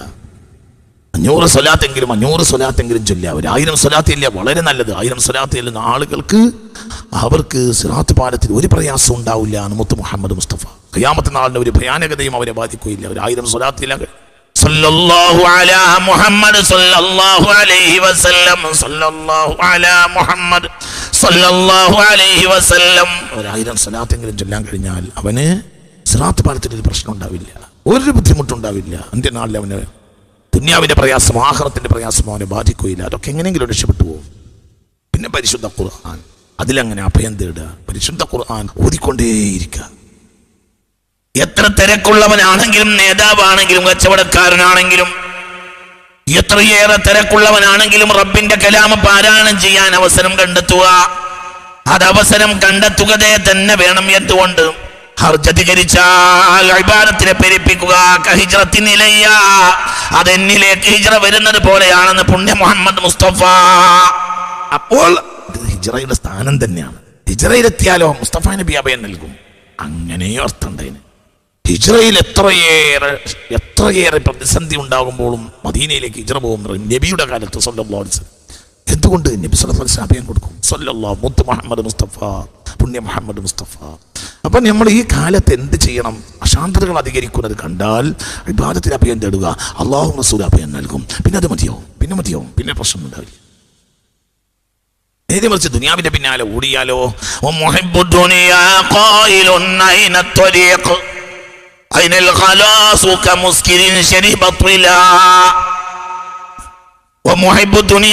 ദുനിയാവിന്റെ പ്രമത്തൻ, ഭൗതിക പ്രമത്തൻ, ഖായിലുൻ അവസാനം പറയേണ്ടി വരും അയിന ത്വരീഖ് വമുഹിബ്ബു ദുനിയാ ഖായിലുൻ അയിന ത്വരീഖ് അയിനൽ ഖലാസു കമുസ്കിരിൻ ശരിബത്വിലാ. മദ്യപാനിലക്കും ലഗാനുമില്ലാത്ത മദ്യപാനിയെ പോലെയാകും അയാൾ. നേരെ മറിച്ച് ഏത് അശാന്തതയിലും ശാന്തയിലെത്തണമെങ്കിൽ അല്ലാഹുവിന്റെ ദിക്റിൽ അഭയം തേടുക. ഏത് മനസ്സിനും ശാന്തത നൽകാൻ അല്ലാഹുവിന്റെ ദിക്റിനല്ലാതെ കഴിയുകയില്ല. മുത്തുനബിയുടെ സ്വലാത്ത്, അല്ലാഹുവിലേക്കുള്ള അദ്കാറുകൾ, ഇതൊക്കെ ദിക്റുള്ളയുമായി ബന്ധപ്പെട്ടതാണ്. അല്ലാഹു നമുക്ക് തൗഫീഖ് തരട്ടെ, അതങ്ങനെ പെരുപ്പിക്കുക. പിന്നെ നിസ്കാരത്തിന്റെ റവാത്തിബുകൾ കൃത്യമായി നിസ്കരിക്കുക. എന്തൊക്കെ സൗകര്യമുണ്ടെങ്കിലും റവാത്തിബ് നിസ്കരിക്കാതെ ഓടുന്നവരെ ഇപ്പോഴും കാണാറുണ്ട്. എന്താണ് ഇങ്ങനെ എനിക്ക് മനസ്സിലാവുന്നില്ല. പ്രത്യേകിച്ച് ഈ കാലത്തും ഒരു റവാത്തിബ് നിസ്കരിക്കുന്നില്ലെങ്കിൽ എന്താ അവസ്ഥ? ഒരു നിസ്കാരത്തിന്റെ പൂർണ്ണതയല്ലേ ജനങ്ങളെ ആ നിസ്കാരത്തിന്റെ റവാത്തിബ്? എന്താണ് ആ റവാത്തിബ് നിസ്കരിച്ചാൽ? സുബ്ഹിയുടെ തൊട്ട് മുമ്പുള്ള 2 റക്അത്ത് നിസ്കാരം ഈ ദുനിയാവും അതിലുള്ള സകലവും കിട്ടുന്നതിനേക്കാൾ നല്ലത് സുബ്ഹിയുടെ മുമ്പ് ബഹുമാനപ്പെട്ട ഫജ്റിന്റെ 2 റക്അത്ത് സുന്നത്ത് നിസ്കാരം നിസ്കരിക്കലാണെന്ന് മുത്ത് മുഹമ്മദ് മുസ്തഫ സല്ലല്ലാഹു അലൈഹി വസല്ലം. ഒരു 2 റക്അത്ത് നിസ്കരിച്ചാൽ എന്താണ് അതിന്റെ ഒരു ഭാഗ്യം? അതൊക്കെ ഒന്ന് ചെയ്താൽ എന്താണ്, എത്രയാണ് അതിന്റെ നേട്ടം? ളുഹറിന്റെ മുമ്പുള്ള 4 റക്അത്ത്, ളുഹറിന്റെ ശേഷം 4 റക്അത്ത്, ളുഹർ 4 റക്അത്ത്, അങ്ങനെ മൊത്തം 12 റക്അത്ത്. അതിനൊക്കെ മനുഷ്യൻ വിചാരിച്ചാൽ നടക്കും. ആർക്കാ വിചാരിക്കാനാവാത്തത്? വിചാരിച്ചാൽ നടക്കും. എനിക്ക് ഇന്ന് ഇത്ര സുജൂദ് അള്ളാഹുവിന്റെ മുന്നിൽ അള്ളാഹിന്റെ മുന്നിൽ സുജൂദ് ചെയ്യണം. സുജൂദിനേക്കാൾ വലിയ സംഗതി ഇല്ലല്ലോ. സുജൂദിലൂടെ അള്ളാഹുവിലേക്ക് അടുക്കാനാ പറഞ്ഞത്. അപ്പോൾ ഖിയാമത്ത് നാളിന്റെ അടയാളങ്ങളെ ഒരു കൗതുകമായി കാണണ്ട. നമ്മൾ എന്താ ചെയ്യേണ്ടത്? സുജൂദിനെ പെരുപ്പിക്കുക. എല്ലാ ദിവസവും റവാത്തിബ് സുന്നത്ത് നിസ്കരിക്കുക. അസ്റിന്റെ മുമ്പ് 4 റക്അത്ത് സുന്നത്ത് നിസ്കരിക്കുക. എന്നിട്ട് അസ്ർ നിസ്കരിക്കുക. മഗ്രിബ് നിസ്കരിച്ചാലും മഗ്രിബ് സുന്നത്ത് നിസ്കരിച്ചാൽ ബഖാഉൽ ഈമാന് വേണ്ടി 2 റക്അത്ത് നിസ്കരിക്കണമെന്ന് മഹാന്മാർ രേഖപ്പെടുത്തിയിട്ടുണ്ട്. ബഖാഉൽ ഈമാൻ, മഗ്രിബ് നിസ്കരിച്ചു എന്നിട്ട് 2 റക്അത്ത് സുന്നത്ത് നിസ്കരിച്ചു എന്നിട്ട് ബഖാഉൽ ഈമാന് വേണ്ടി, ഈമാൻ നിലനിൽക്കാൻ വേണ്ടി 2 റക്അത്ത് സുന്നത്ത് നിസ്കരിക്കുക. اللهم إني أستودعك ديني فاحفظه علي في حياتي وعند وفاتي وبعد مماتي برحمتك يا أرحم الراحمين എന്ന് ദുആ എടുക്കുക. മഗ്രിബ് നിസ്കരിച്ചിട്ട് അതിന്റെ സുന്നത്ത് നിസ്കരിച്ചിട്ട് പിന്നെ 2 റക്അത്ത് ബഖാഉൽ ഈമാന് വേണ്ടി 2 റക്അത്ത് നിസ്കരിക്കുക. അനവധി മഹാന്മാർ രേഖപ്പെടുത്തിയിട്ടുണ്ട്. എന്നിട്ടോ ആ സുന്നത്ത് നിസ്കാരം കഴിഞ്ഞ് ദുആ ചെയ്യുക. اللهم إني أستودعك ديني فاحفظه علي في حياتي وعند وفاتي وبعد مماتي. അല്ലാഹുവേ, എൻ്റെ ദീൻ, പ്രത്യേകിച്ച് ഈ കാലഘട്ടം, അതിൻ്റെയൊക്കെ ഒരു വില നിങ്ങൾ ആലോചിക്കുക. അറിവില്ലാത്ത ഏത് സൂറത്തോതാ? 1-ാമത്തെ റക്അത്തിൽ ഫാത്തിഹ കഴിഞ്ഞാൽ കഫറൂന, 2-ാമത്തെ റക്അത്തിൽ ഫാത്തിഹ കഴിഞ്ഞാൽ ഖുൽ ഹുവല്ലാഹു അഹദ്. 2 റക്അത്ത്, ചെറിയ 2 റക്അത്ത് നിസ്കാരം. ആ നിസ്കാരം കഴിഞ്ഞ് ബഖാഉൽ ഈമാന് വേണ്ടി ദുആ ചെയ്യുക. എന്താ ദുആ? ചെറിയ ദുആ. اللهم إني أستودعك ديني فاحفظه علي في حياتي وعند وفاتي وبعد مماتي برحمتك يا أرحم الراحمين. اللهم إني أستودعك ديني, എൻ്റെ ദീനിനെ ഞാൻ അത് സംരക്ഷിക്കാൻ ഞാൻ നിന്നെ ഏൽപ്പിക്കുന്നു റബ്ബേ. എൻ്റെ ദീനിനെ നീ സംരക്ഷിച്ചു തരണം. ഫി ഹയാത്തി, എൻ്റെ ജീവിതമുള്ളിടത്തോളം കാലം എൻ്റെ ദീൻ സംരക്ഷിച്ചു തരണം. വഇൻദ വഫാത്തി, എൻ്റെ മരണവേളയിലും എൻ്റെ ദീൻ സംരക്ഷിച്ചു തരണം. വബഅദ മമാത്തി, എൻ്റെ മരണശേഷവും എൻ്റെ ദീൻ സംരക്ഷിച്ചു തരണം. റഹ്മത്തിക യാ റഹ്മർ റഹീമീൻ. മഗ്രിബിയുടെ സുന്നത്ത് നിസ്കാരം കഴിഞ്ഞാൽ 2 റക്അത്ത് ബഖാഉൽ ഈമാന് വേണ്ടി 2 റക്അത്ത്. ആ 2 റക്അത്ത് നിസ്കാരം കഴിഞ്ഞാൽ ഈ കൊച്ചു ദുആ, اللهم إني أستودعك ديني فاحفظه علي في حياتي وعند وفاتي وبعد مماتي برحمتك يا أرحم الراحمين اللهم إني أستودعك ديني അല്ലാഹുവേ എൻ്റെ ദീൻ ഞാൻ നിന്റെ കയ്യിൽ സൂക്ഷിക്കാൻ ഏൽപ്പിക്കുന്നു ഫഹ്ഫളുഹു അലയ്യ നീ അത് എനിക്ക് സംരക്ഷിച്ചു തരണമേ ഫീ ഹയാത്തി എൻ്റെ ആയുസ്സുള്ള കാലത്തോളം എൻ്റെ ദീൻ സംരക്ഷിച്ചു തരണം കാരണം ദീൻ നാടാകെ നശിച്ചുകൊണ്ടിരിക്കുകയാണ് ദീനുള്ള കുടുംബത്തിന് തന്നെ നിരീശ്വരവാദികൾ വന്നുകൊണ്ടിരിക്കും എവിടെയും പഴയ കാലത്ത് നമ്മൾ സ്വിറ്റ്സർലാൻഡിലും ആംസ്റ്റർഡാമിലും ജനീവയിലും ഫ്രാങ്ക്ഫർട്ടിലും ഒക്കെ നിരീശ്വരവാദികൾ ഉണ്ടെന്ന് കേട്ടിരുന്നു ഇന്ന് സ്വന്തം മഹലിൽ സ്വന്തം വീട്ടിൻ്റെ പരിസരത്ത് ചിലപ്പോൾ സ്വന്തം വീട്ടിൽ നിരീശ്വരവാദി അല്ലല്ലാന്ന് പറയുന്നത് അതിന്നൊരറിയാം നാസ്തിക്യം താൻ ദോഷം ലോകത്തിന്നഹോ തമസ്സ മതിലടിപെട്ടാലകാല മൃത്യുഫലം കവി പറഞ്ഞതുപോലെ നിരീശ്വരവാദം എന്ന് പറഞ്ഞാൽ ഏറ്റവും വലിയ ഇരുട്ടാണത് അതിന്നൊരറിയാം നാസ്തിക്യം താൻ ദോഷം ലോകത്തിന്നഹോ തമസ്സ ലതിലടിപെട്ടാലകാല മൃത്യുഫലം മനുഷ്യനല്ലാതെ മനുഷ്യൻ ജീവിക്കുമ്പോൾ മരിച്ചുപോലാണത് മരിച്ചുവാണ് മനുഷ്യന്റെ ആത്മാവ് മരിച്ചു സ്വന്തം സ്രഷ്ടാവിനെ നിഷേധിക്കുമ്പോൾ മനുഷ്യന്റെ ആത്മാവ് മരിച്ചു സ്വന്തം വീട്ടിൽ നിരീശ്വരവാദി സ്വന്തം അയൽവാസി നിരീശ്വരവാദി അപ്പോൾ എന്ത് ചെയ്യാം മഗ്‌രിബിയുടെ സുന്നത്ത് നിസ്കരിച്ചാൽ 2 റക്അത്ത് ചെറുതല്ലേ 2 റക്അത്ത് ബഖാഉൽ ഈമാന് വേണ്ടി 2 റക്അത്ത് സുന്നത്ത് നിസ്കരിക്കൽ മുഅ്മിനീങ്ങളെ പതിവാണ് ഇന്നത്തെ കാലഘട്ടത്തിൽ അത് ഒന്നാമത് ശ്രദ്ധിക്കേണ്ട ഘടകമാണ് എന്തുകൊണ്ട് ഈമാൻ നഷ്ടപ്പെട്ടുകൊണ്ടിരിക്കുന്ന സാഹചര്യങ്ങൾ നാടാകെ അധികരിച്ചുകൊണ്ടിരിക്കുന്ന നാം എപ്പോഴും കാണുന്നു അത് നമ്മുടെ പരിസരത്ത് ഈമാൻ നഷ്ടപ്പെട്ടുകൊണ്ടിരിക്കുന്നു നമ്മുടെ വീട്ടിലിപ്പോൾ നമ്മുടെ വീട്ടിൽ നമ്മുടെ കുടുംബത്തിൽ പോലും നമ്മുടെ കുടുംബത്തിൽ പോലും നമ്മുടെ 4 ചുമരിന്റെ ഉള്ളിൽ പോലും അല്ലാഹുവിനെ നിഷേധിക്കുന്ന നിരീശ്വരവാദികൾ അധികരിച്ചുകൊണ്ടിരിക്കുന്നു അങ്ങനെ ഒരു സാഹചര്യം വന്നാൽ എന്താ ചെയ്യേണ്ടത് അങ്ങനത്തെ ഒരു സാഹചര്യം വന്നാൽ എന്ത് ചെയ്യണം അങ്ങനത്തെ ഒരു സാഹചര്യം വന്നാൽ എന്താ പരിഹാരം എന്താണ് അല്ലാഹു സുബ്ഹാനഹു വ തആലയോട് ബഖാഉൽ ഈമാന് വേണ്ടി അർത്ഥിക്കുക അല്ലാഹുവോട് അപേക്ഷിക്കുക റബ്ബേ എൻ്റെ ഈമാൻ നിലനിർത്തി തരണം മഗ്‌രിബ് നിസ്കാരം കഴിഞ്ഞാൽ 2 റക്അത്ത് ബഖാഉൽ ഈമാൻ വേണ്ടി നിസ്കരിക്കുക എന്നുള്ള മുൻഗാമികളായ സ്വാലിഹീങ്ങൾ ചെയ്തിരുന്നു ഇതായി പല രേഖകളിലുമുണ്ട് ഇന്നതൊക്കെ അത്യന്താപേക്ഷിതമായ കാര്യമാണെന്ന് ഞാൻ എൻ്റെ ഹൃദയത്തോട് പറഞ്ഞതുപോലെ നിങ്ങളോട് പറയുന്നു അല്ലാഹുവിന് വേണ്ടി എന്തുകൊണ്ട് ഈമാൻ നഷ്ടപ്പെടാനുള്ള സാഹചര്യം വളരെയേറെ കൂടുതലാണ് അത് കഴിഞ്ഞാൽ പിന്നെ സ്വലാത്തുൽ അവ്വാബീൻ 6 റക്അത്ത് നിസ്കരിക്കുക സ്വലാത്തുൽ അവ്വാബീൻ അല്ലാഹുവിലേക്ക് ഖേദിച്ച് മടങ്ങുന്ന ആളുകൾ രാത്രി കാലങ്ങളിൽ പതിവാക്കുന്ന നിസ്കാരമാണ് സ്വലാത്തുൽ അവ്വാബീൻ നിസ്കരിക്കും എന്ന് പറയുന്നുണ്ടല്ലോ പരിശുദ്ധ ഖുർആനിൽ ഖേദിച്ച് മടങ്ങുന്നവർക്ക് വേണ്ടിയാണ് അല്ലാഹു തആല മനോഹരമായ സ്വർഗ്ഗലോകം പണിതു വെച്ചിട്ടുള്ളത് തെറ്റുകളിൽ തിന്മകളിൽ നിന്ന് ഖേദിച്ച് മടങ്ങി സമൂഹത്തിൽ നന്മ ചെയ്യാൻ തയ്യാറായ ആളുകൾക്കാണ് അവ്വാബ് എന്ന് പറയും ആ കൂട്ടത്തിൽ ഉൾപ്പെടാൻ വേണ്ടി ദുആ ചെയ്യുക 6 റക്അത്ത് നിസ്കരിച്ചിട്ട് അല്ലാഹു തൗഫീഖ് തരട്ടെ ഇശാ നിസ്കരിക്കുക അതിന്റെ സുന്നത്ത് നിസ്കരിക്കുക വിത്ർ നിസ്കാരം ഹബീബായ നബി സല്ലല്ലാഹു അലൈഹി വസല്ലമക്ക് നിർബന്ധമാണ് വിത്ർ നിസ്കരിക്കാത്ത രാത്രി ഹബീബായ നബിയുടെ ജീവിതത്തിലില്ല വിത്ർ നിസ്കരിക്കാത്ത രാത്രി ഹബീബായ റസൂലുള്ളാഹിന്റെ ജീവിതത്തിലില്ല സല്ലല്ലാഹു അലൈഹി വസല്ലം വിചാരിച്ചാൽ നടക്കൂലേ ആർക്കാ നടക്കാത്തത് അപ്പോൾ നമ്മൾ എന്തിനാണ് ഈ ഇന്നത്തെ സാഹചര്യങ്ങളെ പറയുന്നത് എന്തിനാണ് ആ സാഹചര്യങ്ങൾ ഒരു കൗതുകമായി മനസ്സിലാക്കുന്നവർ ഈ ക്ലാസ്സിൽ കൂടണ്ട പകരം അല്ലാഹുവിലേക്ക് അടുക്കാൻ ഞാൻ തയ്യാറായിട്ട് നമ്മുടെ അമലുകളെ വർദ്ധിപ്പിക്കണം നമ്മുടെ യഖീനുകൾ വർദ്ധിപ്പിക്കണം ഈമാൻ അതുവഴി വർദ്ധിക്കും അല്ലാഹു തൗഫീഖ് തരട്ടെ ഹബീബായ നബി സല്ലല്ലാഹു അലൈഹി വസല്ലം തങ്ങൾ പറഞ്ഞു ഇബ്നു മാജ റളിയല്ലാഹു അൻഹു ഹദീസ് രേഖപ്പെടുത്തിയിരിക്കുന്നു എന്താണ് ഹബീബായ നബി പറയുന്നത് ഫഇന്ന മിൻ ബറായിക്കും അയ്യാമൻ അസ്ബറു ഫീന അസ്ബറു ഫീന മിസ്ലുൽ ഖാബിലി അലൽ ജമലി നിങ്ങളുടെ പിറകെ ചില കാലഘട്ടങ്ങൾ ചില ദിനരാത്രങ്ങൾ വരാനുണ്ട് അസ്ബറു ഫീന മിസ്ലുൽ ഖാബിലി അലൽ ജമർ ആ കാലഘട്ടത്തിൽ ക്ഷമിക്കുക എന്നാൽ ഈ കനൽക്കട്ടകൾ പിടിക്കുന്നത് പോലെയായിരിക്കും ഇരിപെരി കൊള്ളുന്ന കനൽക്കട്ടകൾ കയ്യിൽ പിടിക്കുന്നത് പോലെയായിരിക്കും ആ കാലഘട്ടത്തിലെ ജീവിതം അത്രയും സബർ വേണ്ടി വരും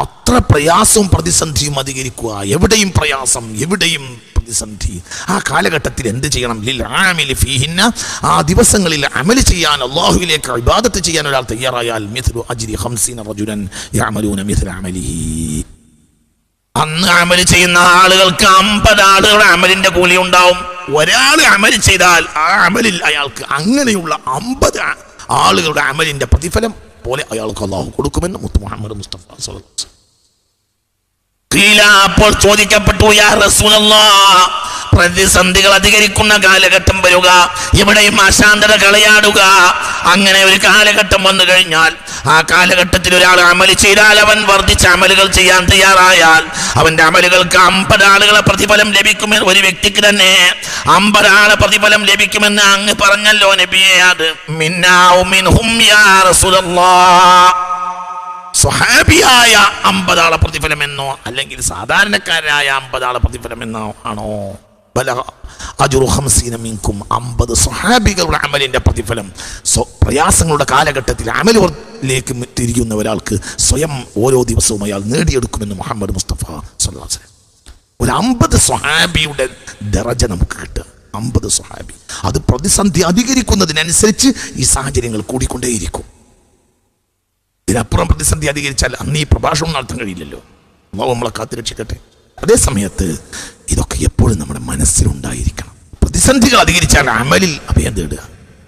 അന്നത്തെ അമലിനോ 50 സ്വഹാബിയുടെ പ്രതിഫലം ഉണ്ടാകുമെന്ന് മുഹമ്മദ് മുസ്തഫ സ്വല്ലല്ലാഹു അലൈഹി വസല്ലം. ആ കാലഘട്ടം ഇന്ന് നമ്മിൽ സംജാതമായിരിക്കുന്നു, അല്ലെങ്കിൽ സംജാതമായി കൊണ്ടേയിരിക്കുന്നു. ഓരോ ദിവസവും അതിലേക്ക് മനുഷ്യൻ ഇന്ന് കൂടുതൽ അടുത്തുകൊണ്ടേയിരിക്കുന്നു. ഓരോ ദിവസവും അശാന്തത ലോകത്ത് അധികരിച്ചുകൊണ്ടേയിരിക്കുന്നു. ദജ്ജാൽ രംഗപ്രവേശനം ചെയ്യുന്ന അടയാളങ്ങൾ അനുദിനം വർദ്ധിച്ചുകൊണ്ടിരിക്കുന്നു. തിന്മയെ മനുഷ്യൻ ഇന്നിതാ പൊറുപ്പിക്കുന്നു. തിന്മക്കെതിരെ പ്രതികരിക്കാൻ മനുഷ്യൻ തയ്യാറല്ല. തിന്മ അവന്റെ മൂക്കിന്റെ മുന്നിൽ നടന്നിട്ട് പ്രതികരിക്കാൻ കഴിയില്ല. മൂക്കിന്റെ മുന്നിൽ തിന്മ പ്രതികരിക്കാൻ കഴിയില്ല. ഒരു മുഅ്മിനായ മനുഷ്യന്റെ ഹൃദയം ആ കാലഘട്ടത്തിൽ ഉരുകിത്തീരുമെന്ന് മുഹമ്മദ് മുസ്തഫ സ്വല്ലല്ലാഹു അലൈഹി വസല്ലം. ഒരു ലോഹ കഷ്ണത്തിന്റെ വില പോലും ഒരു മുഅ്മിനായ മനുഷ്യൻ ആ കാലഘട്ടത്തിൽ കൽപ്പിക്കപ്പെടുകയില്ല എന്ന് മുഹമ്മദ് മുസ്തഫ. ഒരു സത്യവിശ്വാസിയും സത്യസന്ധനുമായ ഒരു മനുഷ്യന് ഒരു പഴയ ഊട്ടുപാത്രത്തിന്റെ വിലയുണ്ടാവില്ല എന്ന് മുത്തു മുഹമ്മദ് മുസ്തഫ സ്വല്ലല്ലാഹു അലൈഹി വസല്ലം. ഒരു പഴയ ലോഹ കഷ്ണം, വീട്ടിൽ വലിച്ചെറിയപ്പെട്ട ഒരു പഴയ ലോഹ കഷ്ണത്തിന്റെ വില പോലും സത്യവിശ്വാസിക്ക് ആ കാലഘട്ടത്തിൽ ലോകത്തിൽ ലഭിക്കുകയില്ല. നീതിയും വിലയും ലഭിക്കൂല പുണ്യ റസൂൽ മുസ്തഫ സ്വല്ലല്ലാഹു അലൈഹി വസല്ലം. ഇതൊക്കെ അനുഭവിച്ച് ഇതൊക്കെ കാണുന്നില്ലേ? അപ്പൊ എന്താ ചെയ്യേണ്ടത്? അപ്പോൾ ഇവിടെ ഖിയാമത്ത് നാളിനെ പറ്റി പറയുന്നത് കേവലം കൗതുകമാണ് എന്ന് മനസ്സിലാക്കിയത്. ഇതൊരു കൗതുകമല്ല, ഇതൊരു കൗതുകമായി മനസ്സിലാക്കിയത്. പിന്നെ ഇതിന്റെ ലക്ഷ്യം എന്താണ്? ഇതിന്റെ ലക്ഷ്യം അല്ലാഹുവിലേക്കുള്ള ഓടാനുള്ള അവസരം സൃഷ്ടിക്കുക, അവസരത്തെ ഗൗരവമായി വിവച്ഛേദിക്കുക, വിശദീകരിക്കുക. അല്ലാഹുവിലേക്ക് ഓടാനുള്ള സമയമായി, അല്ലാഹുവിലേക്ക് മടങ്ങാനുള്ള സമയമായി. അല്ലാഹ് അല്ലാഹ് അല്ലാഹു അല്ലാഹ് അല്ലാഹ് അല്ലാഹു അല്ലാഹ് അല്ലാഹ് അല്ലാഹു അലൈഹി തവക്കലു. മുൻഗാമികളായ സ്വാലിഹീങ്ങൾ പ്രതിസന്ധിയും ഏത് സാഹചര്യത്തിലും അല്ലാഹുവിൽ അഭയം തേടുക. അല്ലാഹു അല്ലാത്തൊരു പരിഹാരമല്ല. ഖിയാമത്ത് നാളിന്റെ അടയാളങ്ങൾ കേൾക്കാൻ വേണ്ടി കൗതുകം കാത്തിരിക്കരുത് ആരും എന്ന് പറയാൻ വേണ്ടിയാണ് ഞാൻ ഈ പ്രഭാഷണം ഉപയോഗപ്പെടുത്തിയിട്ടുള്ളത്. ദുഹാനാണ്, ദുഹാനിലെ ഖിയാമത്ത് നാളിന്റെ അടയാളമാണ് എന്ന് പറയുമ്പോൾ ഒരു കൗതുകമാണ്. എന്തും ജനങ്ങൾക്ക് കൗതുകമാണ്. കൗതുകത്തിന്റെ പിന്നാലെ ഓടുകയാണ് മനുഷ്യൻ. കൗതുകം കൗതുകം. يصبح الرجل مؤمنا ويمسي كافرا يمسي مؤمنا ويصبح كافرا. രാവിലെ സത്യവിശ്വാസിയായി നാം കണ്ട മനുഷ്യൻ വൈകുന്നേരം അല്ലാഹുവിനെ നിഷേധിക്കുന്നവനായി നാം അഭിമുഖീകരിക്കേണ്ടി വരും. വൈകുന്നേരം സത്യവിശ്വാസിയായി നാം കണ്ട നമ്മുടെ ഇടവലക്കാരൻ, നമ്മുടെ പരിസരവാസിയെ പിറ്റേന്ന് രാവിലെ നാം സത്യനിഷേധിയായും അല്ലാഹുവിന്റെ നിഷേധിയായും നാം അഭിമുഖീകരിക്കേണ്ടി വരുമെന്ന് പുണ്യ മുഹമ്മദ് മുസ്തഫ. അങ്ങനെയൊക്കെ വരും. അങ്ങനെയൊക്കെ വന്നു കഴിഞ്ഞ് നമ്മുടെ വീട്ടിൽ, നമ്മുടെ പരിസരത്ത് നാം ഇന്ന് എവിടെ നോക്കിയാലും ഖിയാമത്ത് നാളിന്റെ അടയാളങ്ങളാണ്. എവിടെയും എവിടെയും എവിടെയും എവിടെയും. എന്നാൽ അല്ലാഹു ചിന്തിക്കുന്നവർക്കില്ലാത്ത ദൃഷ്ടാന്തമുള്ള കാലഘട്ടമാണിത്. അല്ലാഹുവിൽ അഭയം തേടുകയും ചിന്തിക്കുകയും വേണം. അല്ലാഹുവിലേക്ക് അഭയം തേടുകയല്ലാതെ പരിഹാരമില്ല. 3 കാര്യമാണ് ഇന്ന് ഞാൻ നിങ്ങളോട് പറയുന്നത്. ഖിയാമത്ത് നാളിന്റെ അടയാളങ്ങളാണ്. അതിനെക്കുറിച്ചുള്ള ഒരു പ്രഭാഷണമാണ്, അതിനെക്കുറിച്ചുള്ള ഒരു അധ്യായത്തെ ബേസ് ചെയ്ത് അതുമായി ബന്ധപ്പെട്ട കാര്യങ്ങൾ പറയുന്നുണ്ട് എന്ന് വിചാരിച്ച് കൗതുകം കേൾക്കാൻ ഇരിക്കണ്ട. ഇവിടെ കൗതുകത്തിന്റെ പ്രശ്നം ഇല്ല. ഇവിടെ എന്താ ഉള്ളത്? ഇവിടെ ആഴത്തിൽ ബുദ്ധി തുറന്ന് മനുഷ്യൻ ആലോചിക്കണം. എന്നിട്ട് അവൻ എന്ത് ചെയ്യണം, ഇതെന്തിനാണ് പറഞ്ഞത് എന്ന സത്യത്തിന് വേണ്ടി ഉപയോഗപ്പെടുത്തണം. അത് ഇബാദത്തിന് വേണ്ടിയാണ്. പടച്ചതമ്പുരാൻ ഇബാദത്ത് ചെയ്യുക, അല്ലാഹുവിനെയും റസൂലിനുമുള്ള സ്നേഹം വർദ്ധിപ്പിക്കുക. അല്ലാഹു ഒരു അടിമ ഏറ്റെടുത്താൽ പേടിക്കണ്ട. അള്ളാഹു അടിമയേറ്റെടുത്താൽ പേടിക്കണ്ട. അള്ളാഹു വലിയുല്ലദീന ആമനൂ, മുഅ്മിനീങ്ങൾ അള്ളാഹു ഏറ്റെടുക്കും, പേടിക്കണ്ട. അള്ളാഹു വലിയുല്ലദീന ആമനൂ, പേടിക്കണ്ട. ഏത് പ്രതിസന്ധിയിലും സത്യവിശ്വാസി ഭയപ്പെടേണ്ട, അള്ളാഹു സത്യവിശ്വാസിയെ ഏറ്റെടുക്കും, പേടിക്കേണ്ട. ഖാലിഖായ റബ്ബ് സുബ്ഹാനഹു വ തആലയെ ഒരാൾ ആശ്രയിച്ചാൽ ഭയപ്പെടേണ്ട. അതുകൊണ്ട് അള്ളാഹുവിൽ അഭയം തേടുക. മനുഷ്യരെ, അന്ത്യനാളിന്റെ അടയാളങ്ങൾ കൗതുകമായി കേട്ടിരിക്കാൻ മെനക്കെടേണ്ട, അതല്ല ഇവിടെ വിഷയം അള്ളാഹുവിൽ അഭയം തേടുക, നന്മ ചെയ്യുക. തന്റെ കുടുംബ ജീവിതത്തിലും വ്യക്തി ജീവിതത്തിലും തന്റെ സമൂഹത്തിലും. ആ സമൂഹം തനിക്ക് ഇങ്ങോട്ട് നേരെ നൽകിയത് അനീതിയാണെങ്കിലും നാം നീതി കൊണ്ട് അവരോട് പ്രതികരിക്കുക. ഏറ്റവും നന്മ കൊണ്ട് പ്രതികരിക്കാൻ ശ്രമിക്കുക. ഇങ്ങോട്ട് കിട്ടിയത് അക്രമമാണെങ്കിലും അങ്ങോട്ട് നീതി ചെയ്യാൻ ശ്രമിക്കുക.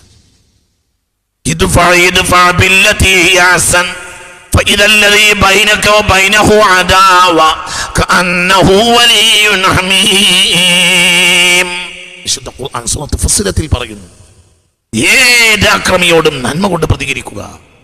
അവൻ നിന്റെ ഹൃദയത്തിൽ തൊട്ട കൂട്ടുകാരനായി ഒരു ദിവസം തിരിച്ചു വരും. കട്ടായം നടന്നിരിക്കും. അങ്ങനെ നിനക്ക് അവനിൽ നിന്ന് അനീതി കിട്ടിയാൽ നീ നീതിയോടുകൂടെ അവനോട് വർത്തിക്കുക. അവൻ നിന്നോട് മോശമായി പെരുമാറിയാൽ നീ അവനോട് മാന്യമായി തിരിച്ച് പെരുമാറുക. എന്തുകൊണ്ട്? ഇന്നല്ലെങ്കിൽ നാളെ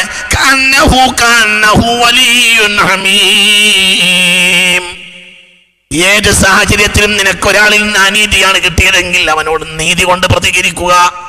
അക്രമത്തിന്റെ ഭാഷയിലാണ് അവൻ ഇടപെട്ടതെങ്കിൽ മനുഷ്യത്വത്തിന്റെ ഭാഷയിൽ തിരിച്ചു പെരുമാറുക. ഇന്നല്ലെങ്കിൽ നാളെ അവൻ നിന്റെ ഹൃദയത്തിൽ തൊട്ട കൂട്ടുകാരനായി തിരിച്ചു വരും. നിന്റെ ഹൃദയത്തിൽ തൊട്ട കൂട്ടുകാരനായി തിരിച്ചു വരാതിരിക്കില്ല ഒരു ദിവസം, അല്ലാതെ കഴിയില്ല. അതുകൊണ്ട് ഖിയാമത്ത് നാളിന്റെ അടയാളങ്ങളെ പറയുന്നത് കൗതുകത്തിന് വേണ്ടിയാണെന്ന് മനസ്സിലാക്കേണ്ട, പകരം നന്മക്ക് വേണ്ടി. തൻ്റെ കുടുംബത്തിൽ, തൻ്റെ വ്യക്തി ജീവിതത്തിൽ പുലർത്തുന്ന നന്മ, തൻ്റെ സമൂഹത്തിൻ്റെ കുടുംബത്തിന് ഉപകരിക്കുന്ന നന്മ, തൻ്റെ സൊസൈറ്റിക്ക്, തൻ്റെ രാജ്യത്തിന്, തൻ്റെ ദേശത്തിന്, എല്ലാവർക്കും നന്മ കൊണ്ട് പ്രതികരിക്കാൻ ശ്രമിക്കുക. നന്മയാണ് അടിസ്ഥാനം. അതിനുവേണ്ടി അള്ളാഹു ഇങ്ങനെ ഒരു സമൂഹത്തെ അള്ളാഹു സുബ്ഹാനഹു വ തആല ഇവിടെ നിയോഗിച്ചിട്ടുള്ളത്. എന്തിനാണ് ഈ വേദഗ്രന്ഥം വന്നത്? ആ വേദഗ്രന്ഥം തികച്ചും നന്മയുടെ അധിഷ്ഠിതമാണ്. അതുകൊണ്ട് നന്മ കൊണ്ടാണ് പ്രതികരിക്കേണ്ടത്. അന്ത്യനാളിൻ്റെ അടയാളങ്ങൾ പറഞ്ഞത് കേവലമുള്ള വാക്യവിലാസങ്ങളുടെ കൗതുകങ്ങൾക്ക് വേണ്ടി അല്ല എന്നുകൂടി ഈ സന്ദർഭത്തിൽ വീണ്ടും ഞാൻ നിങ്ങളെ മുന്നിൽ അരക്കിട്ടുറപ്പിച്ച് സ്ഥാപിക്കുന്നു. നന്മ പറയാനും നന്മ കേൾക്കാനും അള്ളാഹു നമ്മെ അനുഗ്രഹിക്കട്ടെ എന്ന് പ്രാർത്ഥിച്ചുകൊണ്ട് അള്ളാഹു ഈ പ്രഭാഷണം ശ്രവിച്ച എല്ലാവർക്കും നന്ദി പറഞ്ഞുകൊണ്ട് بكر وعن عمر وعن علي وعن عثمان ذي الكرم مولاي صل وسلم دائما ابدا على حبيبك خير الخلق كلهم سعد سعيد زبير طلحة وأبي عبيدة وبن في عاشر الكرم يا ربي بالمصطفى بلغ مقاصدنا واغفر لنا ما مضى يا واسع الكرم مولاي صل وسلم دائما ابدا على حبيبك خير الخلق كلهم اللهم صل على سيدنا محمد الفاتح لما أغلق والخاتم لما سبق ناصر الحق بالحق والهادي إلى صراطك المستقيم وعلى آله حق قدره ومقداره العظيم صلاة تفتح لنا بها أبواب الرضا والتيسير وتغلق بها عنا أبواب الشر والتعسير وتكون لنا بها وليا ونصيرا أنت ولينا ومولانا فنعم المولى ونعم النصير الله ഞങ്ങളെ രക്ഷപ്പെടുത്തണമേ അല്ലാഹ് പ്രയാസം ഞങ്ങളെ രക്ഷപ്പെടുത്തണമേ അല്ലാഹ് അല്ലാഹുവേ നിനക്ക് കൂടുതൽ ഇബാദത്ത് ചെയ്യാൻ ഞങ്ങൾക്ക് തൗഫീഖ് നൽകണമേ റബ്ബേ നീതി സമൂഹത്തിൽ എല്ലാവർക്കും നീതി കിട്ടണമേ റബ്ബേ എവിടെയും നന്മ വിളയാടണമേ റബ്ബേ എവിടെയും നന്മ നടക്കണമേ റബ്ബേ അല്ലാഹുവേ മനുഷ്യർക്ക് പരസ്പരം സന്തോഷവും പരസ്പര പൊരുത്തവും സ്നേഹവും അധികരിപ്പിക്കണമേ പടച്ചോനെ നീ ഞങ്ങൾ അനുഗ്രഹിക്കണമേ റബ്ബേ മുൻഗാമികളായ സ്വാലിഹീങ്ങൾ അന്ന് വന്ന അതേ വഴിയിൽ ജീവിച്ച് സ്വച്ഛന്തവും ശാന്തവുമായ ആ ജീവിതം നയിച്ച് സന്തോഷത്തിൽ ലയിച്ച് മരിച്ചു പോകാൻ നീ ഞങ്ങൾ അനുഗ്രഹിക്കണമേ പടച്ചോനെ അല്ലാഹുവേ ഈ കൊറോണ അടക്കമുള്ള മഹാരോഗങ്ങളെ ഈ നാട്ടിൽ നിന്ന് എടുത്തു കളയണമേ റബ്ബേ നീ ഞങ്ങൾ അനുഗ്രഹിക്കണമേ പടച്ചോനെ അല്ലാഹുവേ ആവശ്യമായ വിഭവങ്ങളും അന്നവും നീ ഞങ്ങൾക്ക് നൽകണമേ റബ്ബേ അല്ലാഹ് ആരോഗ്യവും നൽകണമേ റബ്ബേ പ്രയാസങ്ങളിൽ നീ ഞങ്ങൾ രക്ഷപ്പെടുത്തണമേ റബ്ബേ പ്രയാസങ്ങളിൽ നിന്ന് ഞങ്ങളെ രക്ഷപ്പെടുത്തണമേ റബ്ബേ റഹ്മത്തിന്റെ വാതിൽ തുറന്നു തരണമേ റബ്ബേ നിന്റെ അനുഗ്രഹം ഞങ്ങൾക്ക് ചൊരിഞ്ഞു തരണമേ റബ്ബേ എല്ലാ നിലയിലും ഞങ്ങൾ നീ അനുഗ്രഹിക്കണമേ പഠിച്ചോനെ. റബ്ബന അലൈക തവക്കൽനാ. ഇത് കേൾക്കുന്നവർ, ഞങ്ങളെ മാതാപിതാക്കൾ ഈ ക്ലാസ്സുകളിൽ കഴിഞ്ഞ കാലഘട്ടങ്ങളിലൊക്കെ വന്നുപോയി മരിച്ചവർ, അവർക്കെല്ലാം നീ മഗ്ഫിറത്ത് നൽകണമേ റബ്ബേ, മർഹമത്ത് നൽകണം. നിന്റെ ഫിർദൗസിന്റെ വാതിൽ അവർക്ക് നീ തുറന്നു കൊടുക്കണമേ.